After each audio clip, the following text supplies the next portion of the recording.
تو وہ نام لیتے ہیں، یا بعض اوقات ایسا بھی ہم نے دیکھا کہ پہلے جس مفتی صاحب کے ساتھ مفتی صاحب سے ہم نے یہ سوال کیا کہ 12 رسول خدا صلی اللہ علیہ وآلہ وسلم کے وصی کون ہیں، تو انہوں نے گنتے گنتے یزید کو بھی گنا، پھر یہاں پر آ کر وہ رک گئے۔ پھر اس کے بعد دوسرے مفتی صاحب کے ساتھ بیٹھے تو انہوں نے کہا کہ میں 12 امام والی حدیث کو ہی نہیں مانتا، جی ہاں، اور وہ پھر دیکھا تھا پروگرام ہم نے۔ میں مانتا ہی نہیں، پھر کہا اگر ہے بھی تو اس تناظر میں نہیں مانتے۔ تو پھر ہم نے یہ سوال کیا کہ کس تناظر میں مانتے ہیں، یعنی وہ تناظر رسول خدا کا بتایا ہو نا، ہوں لوگوں کا تو خود کا یعنی اگر اپنے ان کے تناظر کی بات ہے پھر تو وہ کسی صورت قابل قبول نہیں ہوگا۔ جو بھی تناظر ہے وہ رسول خدا صلی اللہ کہ علیہ وآلہ فرامین کی روشنی میں وسلم، ہو۔ ہاں، ان کی فراہمی، ان کی روشنی میں ہو۔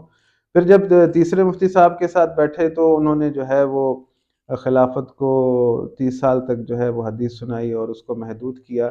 تو یہ سوال ہم نے اٹھایا کہ اگر آپ اس کو 30 سال رسول خدا کے فرمان کے مطابق کہہ رہے ہیں کہ رسول خدا نے فرمایا تھا کہ میری نہج پر جو ہے خلافت چلے گی 30 سال تک، تو جب رسول خدا کہہ رہے ہیں کہ میرے بعد میرے 12 وصی ہوں گے تو پھر وہ 30 سال میں وہ ہوں پورے ہونے چاہیے، کیونکہ رسول خدا کے اپنی طرف منسوب کیے ہوئے ہیں، تو اس مدت کے اندر وہ 12 بھی پورے نہیں ہوتے۔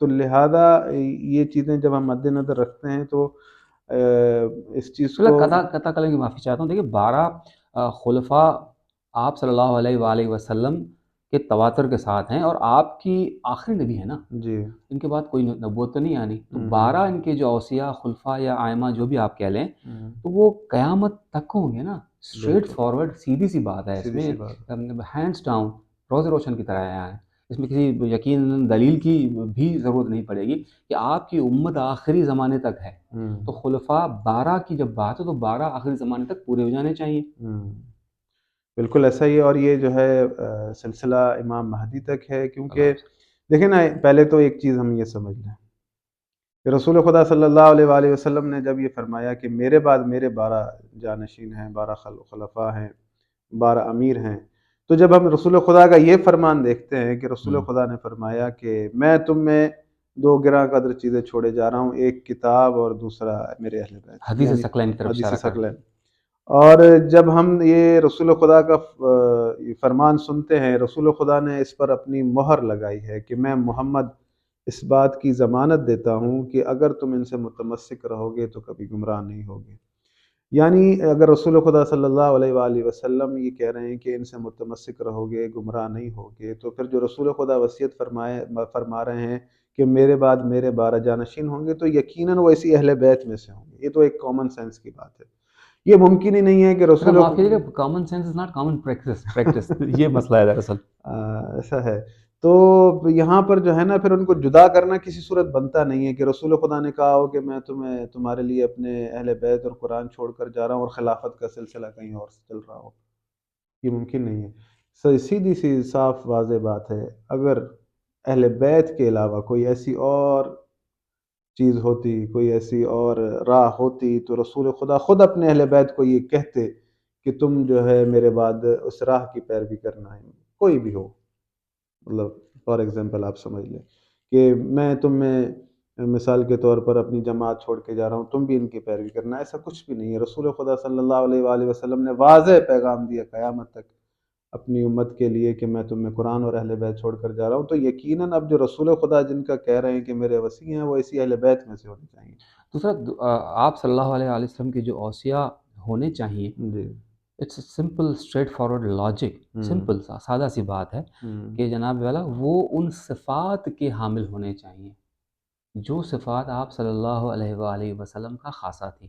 لیکن نبوت ختم ہو چکی، نبی نہیں ہوں گے، بے شک لیکن کوئی ایسا ہو یا کچھ ایسے ہوں جن کے بارے میں آپ نے کہا ہو کہ آپ میرے ساتھ ایسے ہی ہیں جیسے ہوں ہارون اور موسیٰ علیہ موسیٰ السلام کا رشتہ تھا، امیر لیکن المومنین امیر المومنین علیہ السلام کے لیے انہوں نے کہا تھا، لیکن فرق یہ ہے کہ میرے بعد کوئی نبی نہیں ہے۔ نبی نہیں تو نبوت ختم ہو گئی، لیکن باقی جو صفات ہیں وہ تو ختم ہونے کی بات نہیں ہوئی ہے نا کہیں بے پہ بھی۔ شک ایسا ہی ہے۔ دیکھیں نا، رسالت نبوت ختم ہے بس، خداوند متعال نے اگر نبوت کو ختم کیا تو اس کے لیے آیت اتاری ہے یقیناً کہ ما کان محمد ابا احد من رجالکم ولکن رسول اللہ وخاتم النبیین۔ خاتم النبی ہے، بالکل لیکن جب اللہ نے فرمایا کہ حضرت ابراہیم جو پہلے امام بنائے گا، انی جی جاعلک للناس اماما، تو جی حضرت ابراہیم نے دعا کی، قال ومن ذریتی، کہ یہ امامت میری ذریت میں رکھ، تو خداوند متعال نے حضرت ابراہیم کی دعا کو مستجاب کیا اور کہا کہ ہاں یہ عہدہ ظالمین کی طرف نہیں جائے گا۔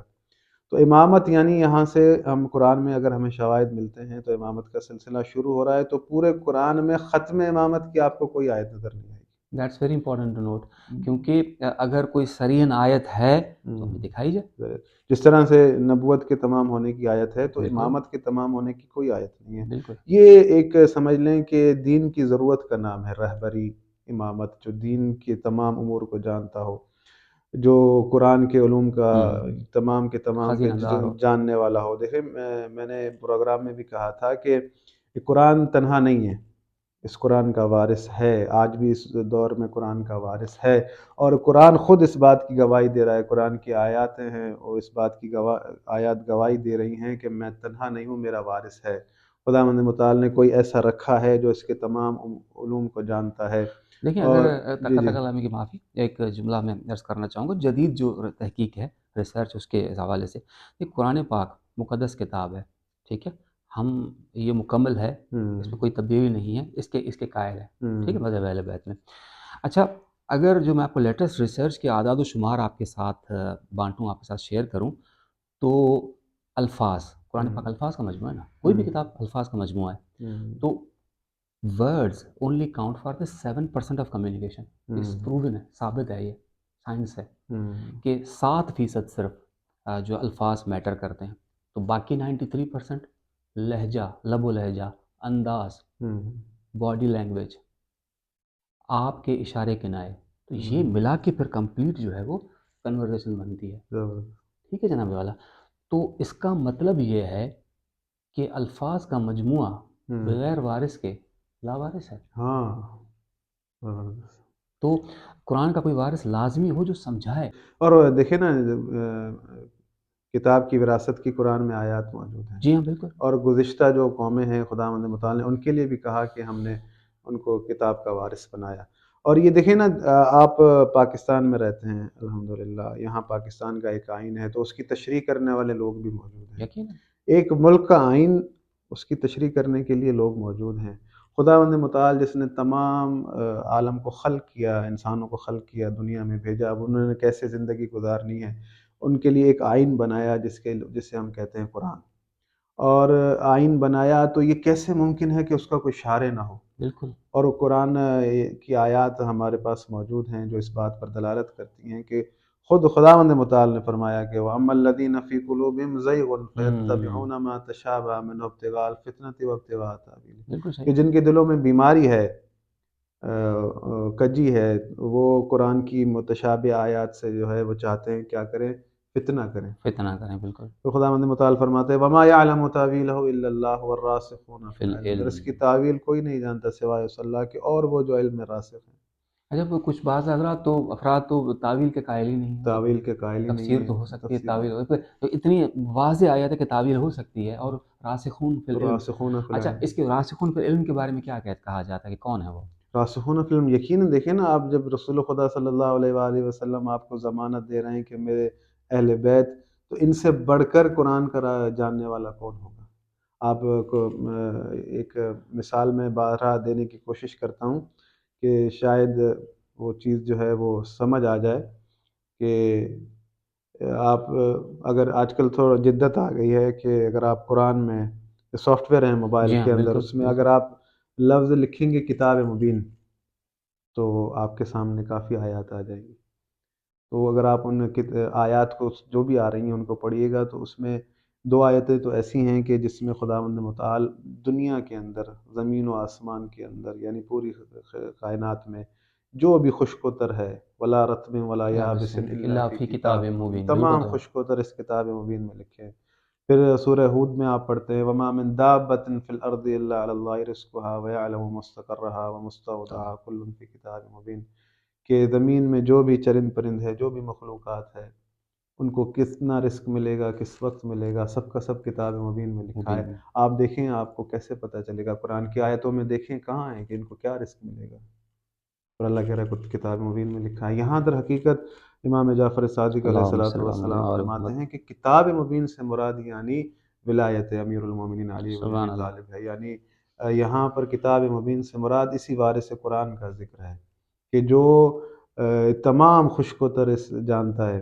اور امام مبین بھی انہیں کو کہا گیا سورہ انہیں کو یاسین میں، مولا بالکل شاہین کہا ایسا گیا ہے، نام ہے. روایات موجود ہیں کہ رسول خدا صلی اللہ علیہ وآلہ وسلم سے پوچھا گیا کہ وَكُلَّ شَيْءٍ أَحْصَيْنَاهُ فِي إِمَامٍ مُبِينٍ کی اس آیت کی تفسیر میں یہ روایت موجود ہے. رسول خدا سے پوچھا گیا یا رسول اللہ آیا امام مبین توریت ہے؟ پھر سوال ہوا آیا امام مبین زبور ہے؟ آیا امام مبین قرآن ہے؟ تو پھر رسول خدا امیر المومنین وہاں وارد ہوئے اس محفل میں جس میں بار بار یہ سوال ہو رہا تھا امام مبین کے بارے میں. تو رسول خدا نے امیر المومنین کی طرف اشارہ کر کے فرمایا کہ ھذا امام مبین، سبحان یہ اللہ، امام مبین. سبحان اور اللہ. دیکھیں نا رسول خدا کے جانے کے بعد بھی امام مبین ہی تھا جو لوگوں کو علوم قرآن سے واقفیت دلواتا تھا، لوگوں کی مشکلات کو حل کرتا تھا. تمام کے تمام لوگ، یہ تو آج کل سوشل میڈیا کا دور ہے، بڑے بڑے الحمدللہ علماء، بڑے بڑے مفتی صاحبان اس بات کے قائل ہیں، بلکہ اس فضیلت کو پڑھتے ہیں کہ تمام کے تمام رسول خدا صلی اللہ علیہ وآلہ وسلم کے اصحاب جب بھی کسی شرعی مسئلے میں پھنستے تھے تو امیر ان المومنین کی سے طرف رجوع کرتے تھے، رجوع ان کرتے سے تھے. پوچھتے تھے. بالکل. کیونکہ امیر المومنین ہی وہ ذات اللہم ہیں جو صلی اللہ. رسول خدا کے بعد سب سے بڑھ کر عالم ہیں، رسول خدا کے بعد سب سے بڑھ کر احکم ہیں.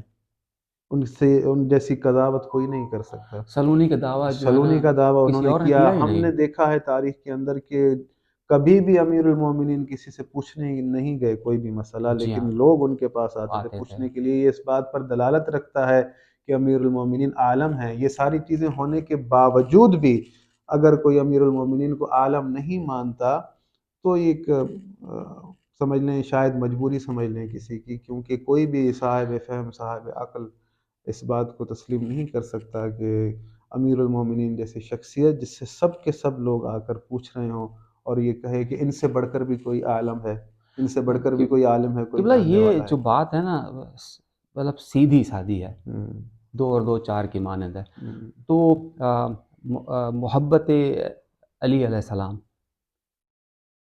اس کے علاوہ کوئی جو ہے دوسری چوائس ہی نہیں ہے. ہوں. تو یہ اٹس ناٹ لاجیکل کہ آپ جو ہے مولا علی کو جو ہے صرف نظر کر دیں. کیا وجہ ہے آپ کی؟ کیا وجہ ہے آپ کے ذہن میں اس کی؟ دیکھیں یہی میں اپنی طرف سے تو کچھ نہیں کہہ سکتا، لیکن جیسے آپ نے کہا کہ آج کی میڈیکل زبان میں کہہ سکتا ہوں کہ رسول خدا کے فرمان کے مطابق وہ بھی کہ رسول خدا نے فرمایا تھا اے علی تیرا دشمن تجھ سے بغض رکھنے والا اس میں اس کے حسب و نسب میں شک ہوگا. تو ایسا اگر کوئی کرتا ہے تو شاید بایولوجیکل پرابلم ہے تو اس میں، لاجیکل نہیں، بایولوجیکل پرابلم ہے. بایولوجیکل پرابلم ہو تو سکتی دیکھیں ہے اس میں. انسانی ضمیر بھی اس بات کو ایکسیپٹ نہیں کرتا کہ اتنی خصوصیات جو ہونے کے باوجود بھی انہیں رد کیا جائے. بے شک ایسا ہی ہے. اب تو کہہ دیجئے نا کہ یہ ضمیر کا نہیں خمیر کا مسئلہ ہے. نہیں، یہ اصل میں ایسا ہے کہ فرمان رسول خدا واضح کہ موجود ہے، بالکل اس کے مطابق ہم کہہ رہے ہیں. ایسا نہیں ہے کہ اپنی طرف نہیں سے نہیں ہم نے بالکل کوئی ایسی اس بات کو کہی ہو. اور پروف کریں گے الحمدللہ باقاعدہ. اس بات کا آج کل جو ہے وہ کوئی بات ڈھکی چھپی نہیں ہے. الحمدللہ جو ہمارے بھائی ہیں اہل سنت، ان کے علماء جو یعنی منصف ہیں، وہ جو حق کی بات ہے وہ کرتے ہیں، اور ہمیں ان کا شکر گزار ہونا چاہیے. کیونکہ جو حق کی بات کرے اس کی یعنی اس کاوش کو جو ہے سراہنا چاہیے. بہت اچھا ان کا یہ عمل ہے. خداوند متعال ان کی توفیقات میں اضافہ آمین. فرمائے. بہت سے علماء ہیں الحمدللہ ماشاءاللہ محمد و آل محمد علیہ السلام کے فضائل سناتے ہیں. اور یہاں پر جو سیدھی اور واضح بات ہے امامت و خلافت کے حوالے سے، تو ہمارے پاس جو کانسیپٹ ہے امامت کا، اس کی پہلی شرط یہی ہے کہ امام باید معصوم ہونا چاہیے، عالم ہونا چاہیے، بنی ہاشم سے ہونا چاہیے. تو ان کی اتباع پھر واجب ہو پھر جاتی ہے. اتباع واجب ہو اچھا، جاتی ہے. ان کی جو جن کی اتباع کی جائے تو جن کی اتباع نہ کی جائے ان کی بھی صفات ہوں گی پھر قرآن پاک میں ہیں کہیں پہ اس طرح سے؟ بہت سی ہیں نا. کوئی ایک نمونے کے طور خداوند پہ. متعال نے سورہ کہف میں فرمایا وَلَا تُطِعْ مَنْ أَغْفَلْنَا قَلْبُهُ عَنْ ذِكْرِنَا وَاتَّبَعَ هَوَاهُ وَكَانَ أَمْرُهُ فُرُطًا، کہ کسی ایسے کی اطاعت مت کرو کہ جس کا قلب اللہ کے ذکر سے خالی ہو، جو اپنے ہوائے نفس کا پیروکار ہو. وَلَا تُطِعْ كُلَّ حَلَّافٍ مَّهِينٍ هَمَّازٍ مَّشَّاءٍ بِنَمِيمٍ مَّنَّاعٍ لِّلْخَيْرِ مُعْتَدٍ أَثِيمٍ عُتُلٍّ بَعْدَ ذَلِكَ زَنِيمٍ. خداوند متعال کہہ رہا ہے کہ یہ ساری آیات ہیں. مجھے ڈر بھی لگ رہا ہے ان کا ترجمہ کرتے ہوئے. بہرحال یہ جو ہمارے سننے والے خاص ہیں وہ نہیں، اس ہمارے بات کو سننے سمجھ والے جائیں گے بہت کہ بہت سمجھ، خداوند حلف متعال مہین حلاف زنیم معین زنیم، یعنی کی وہ ان جس کی کا حسب نسب شجرہ کا پتہ حسب نسب ٹھیک نہ ہو اس کی اور اطاعت نہ نہیں کی کی جا جائے. سکتی، ولا تطع منهم عاصما او کفورا، کسی کافر اور گناہ گار کی اطاعت نہ نہ کرو. نہیں یہ کی. تمام چیزیں ہیں. تو یہاں پر ہمیں ہوں، اس بات کو خیال رکھنا ہوگا کہ ہوں، رسول خدا صلی اللہ علیہ وآلہ وسلم کے بعد جو ہمارے پاس سلسلہ ہے اس معیار پر اگر کوئی بہترین آتا ہے تو وہ رسول خدا صلی اللہ علیہ وآلہ وسلم کا خود السلام. کا خاندان ہے، جن کے سمجھ لیں کہ حسب نسب جیسا پورے عالم میں کسی کا ایسا حسب نسب نہیں. ان کی طہارت کی قسمیں خداوند متعال نے اپنے کلام میں کھائی ہیں. بالکل صحیح. جو تمام کیٹیگریز جو قرآن میں، جو شرائط قرآن میں کسی کے لیے ہیں فراہم، وہ تمام کی تمام جو ہے وہ رسول خدا کے اہل بیت میں امیر المومنین امام حسن حسین. دیکھیں، جنت کی سرداری کا عہدہ ملنا کوئی عام بات نہیں ہے. خداوند متعال امیزنگ، نے بالکل انہیں صحیح. جنت کی جوانوں کی سرداری عطا فرمائی ہے. امیر المومنین کے لیے یہ ایسا میزان ہے کہ مومن اور منافق ان کے ذکر سے پہچانے جاتے ہیں. اتنی فضیلتوں کے باوجود، اتنے یعنی کمالات کے باوجود بھی جو ہے اگر ان کے فضل کا انکار کیا جائے، ان کے علم کا انکار کیا جائے تو یہ بات سمجھ میں نہیں آتی. تو امید ہے کہ جب بھی بات کی جائے یا ہم بات کرتے ہیں تو اگر دلیل اچھی ہے، صحیح ہے، بغیر کسی بغض کے، تو انسان کو اس چیز کو تسلیم کر لینا چاہیے. تو بعض اوقات ہم یہ سوچتے ہیں کہ یار اتنی بہترین دلیل بھی دی، سب کچھ کیا، پھر بھی نہیں مانتے لوگ، تو یہ چیزیں سمجھ میں نہیں آتی. تو آپ جی سائنس سے زیادہ وہ رکھتے ہیں تو جی جی، آپ کے میں عرض پاس. کرتا ہوں قبلہ، بڑی واضح وجہ ہے، بالکل صحیح فرمایا آپ نے. دیکھیں، ان کو کہا جاتا ہے ذہنی فطور، کاگنیٹو بائسز کہا جاتا ہے. کچھ کا میں ذکر کروں گا جو آپ نے بڑے بات کی، اس سے ریلیونٹ، اس سے متعلق، کہ بڑی واضح چیز ہوتی ہے پھر بھی جو ہے ہم یا کچھ افراد اس کو بالکل مسترد کر دیتے ہیں، ان کے قریب سے جو ہے نا وہ گزرتی نہیں وہ چیز.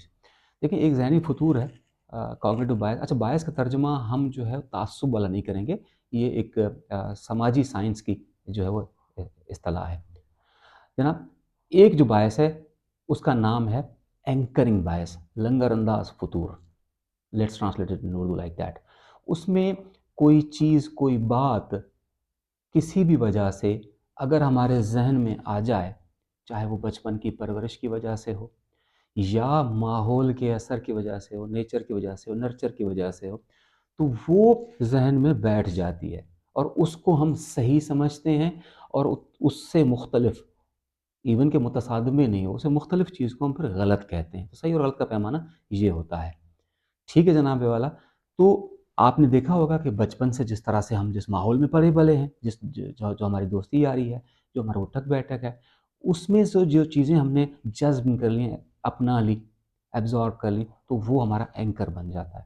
اس سے تھوڑا سا بھی مختلف چیز ہمیں ملی تو بغیر تحقیق کے ہم اس کو رد کر دیتے ہیں. یہی وجہ ہے محترم سامعین کہ اگر ہمارا کوئی بنا ہوا ہے عقیدہ کسی بھی وجہ سے، تو ضعیف ترین حدیث بھی اس کی تائید میں اگر وارد ہوئی ہے تو بغیر زیادہ سوچے سمجھے ہم اس کو لے لیتے ہیں.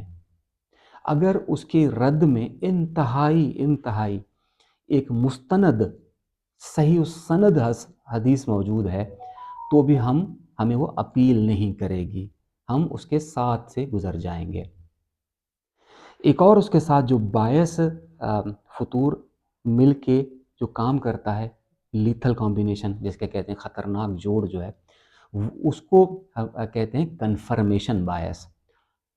کنفرمیشن باعث یہ ہے کہ اگر ہمارا اینکر بن چکا ہے، اس سے ملتی جلتی کوئی چیز آئی تو ہم اس کو لے لیں گے، اس سے مختلف چیز آئی ہم اس کو چھوڑ دیں گے. اب یہ دونوں باعث جب ایک ساتھ کام کرتے ہیں نا تو بہت ہی خطرناک اس کا نتیجہ ہے.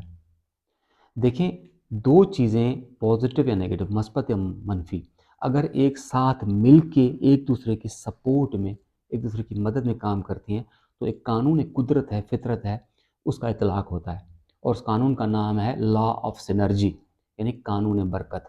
مختصر ترین الفاظ میں سامعین ناظرین یوں سمجھیں کہ اگر قانون برکت کو میں ڈیفائن کر رہا ہوں کہ اگر میرا یہ ایک ہاتھ فرض کیجئے کہ اکیلے میں 5 کلو تک کا وزن اٹھا لیتا ہے اور میرا دوسرا یہ ہاتھ اکیلے میں 5 کلو وزن اٹھا لیتا ہے، تو دونوں مل کے 5 اور 5 10 نہیں بلکہ 12-15 کلو اٹھا لیں گے۔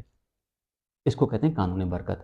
اسی کے تناظر میں آپ نے ڈیئر ویورز دیکھا ہوگا کہ جو کہاوت ہیں کہ جی جوائنٹ فیملی سسٹم اچھا ہوتا ہے، یا ایک اور ایک 11، ٹھیک ہے، اس طرح کی آپ نے مقولے سنے ہوں گے۔ تو یہی چیز منون، یہ دو فطور آپس میں جب ملتے ہیں نا تو negatively law of energy apply ہوتا ہے منفی طور پہ، یعنی ایک تو کنفرمیشن باعث، وہ بھی کس سے، پہلے سے موجود ایک باعث کے ساتھ مل کے کام کرتا ہے۔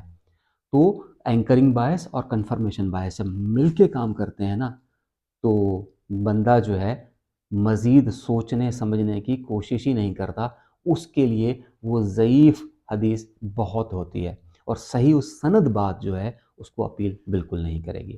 تو لہٰذا قبلہ آپ نے صحیح فرمایا کہ جو ہم سے ہمارے پہلے سے موجود جو عقائد بنے ہوئے ہیں اس کے مطابق ہے تو وہ ان کو اپیل کرے گی۔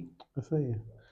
دیکھیں نا، اگر آپ کوئی چیز، جیسا کہ آپ نے بڑا اچھا ڈیفائن کیا سائنسی اس انداز میں، بہت مجھے کچھ سیکھنے کو ملا، اور جزاک مجھے اللہ، ایسا لگ رہا ہے کہ آپ سے کلاس لینی پڑے گی الگ سے ان چیزوں کو سمجھنے جزاک کی۔ اللہ۔ 100 کے قریب جو ہیں آ، کاگنیٹو بائسز ہیں۔ ہاں، پھر ہم یہ تو ایک ہوا نا، دو دو 99 اور دو دو ہو دو گئے، جی، پھر 98 اور مزید جو ہے 98 اس پر ہو گئے، بالکل بحث کریں گے جی جی۔ انشاءاللہ۔